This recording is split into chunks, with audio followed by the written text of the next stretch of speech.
तो सूर्पणखा ने पहली गलती की कि वह बनावटीपन लेके आई, निश्चलता नहीं थी, छल किया।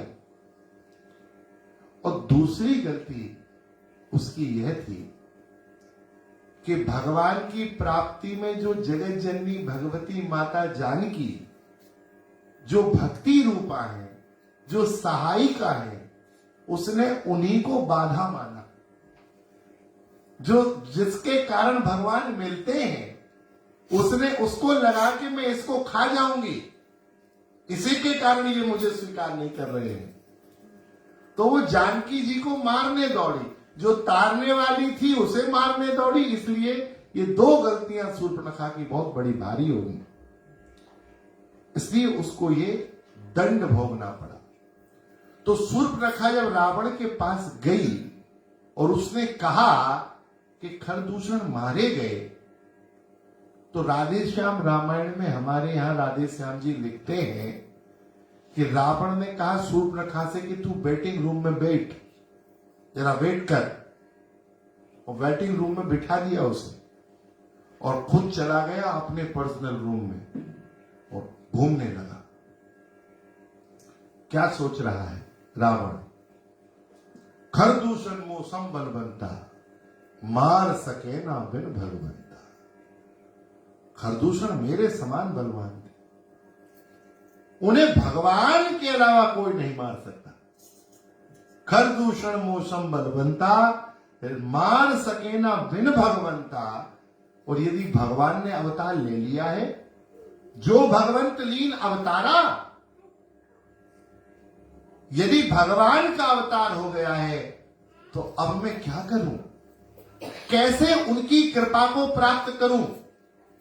तो रावण ने कहा मैं प्रेम तो नहीं कर पाऊंगा, मैं बैर करूंगा। कोई बात नहीं। राधे श्याम जी लिखते हैं, तो मैं जानी बैर हट करी हो, प्रभु सर प्राण तजे भव तरी हो। तो मैं जान के बैर करूंगा, जान मूझ के भगवान से शत्रुता करूंगा। जान मूझ के बैर करना समझती हैं आप? नहीं समझते? समझते हैं जान के बैर करना, जान के लड़ना? हम समझाते हैं आपको। एक मैया थी, वो अपने से लड़ती थी सबसे। उसका नियम था, कोई लड़े ना लड़े उसे लड़ना, उसे झगड़ना। तो मोहल्ले के लोगों ने कहा इससे बात करना बंद कर दो, ससुरी लड़ना बंद कर देगी। बात करोगे तब वो लड़ेगी ना, तो लड़ना कैसे झगड़ेगी? बात करना बंद कर दिया। अब सबने बात करना बंद कर दिया। उसका भोजन पचना बंद हो गया हमारा, क्योंकि वो तो बिना लड़े तो उसका भोजन ही नहीं पचता था। तो एक दिन उसने अपनी छत पे चली गई। यहां तो छत होती नहीं, इंडिया में होती है।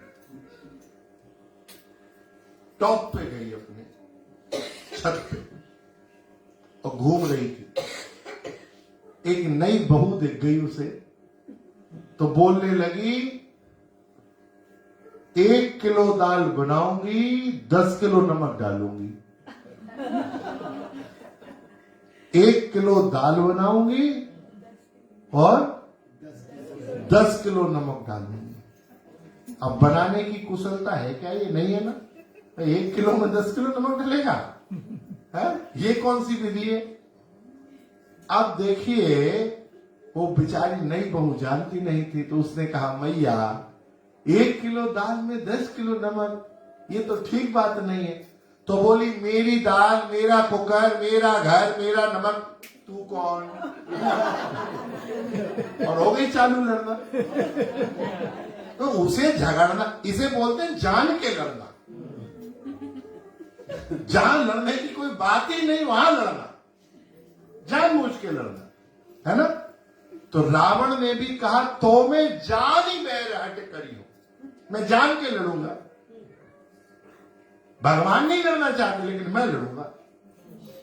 और प्रभु सर प्राण तजे भव तरी हो, भगवान के सर से प्राणों का त्याग करके मैं भव सागर पार हो जाऊंगा। ये रावण ने विचार किया। तो रावण जानता था कि श्री राम भगवान है, इसलिए जब रामेश्वरम की स्थापना हुई तो वह जगत जननी भगवती विदेह वंश वैजयंती पराम्बा जगदम्बा माता जानकी को लेके और भगवान के निकट पहुंचा है।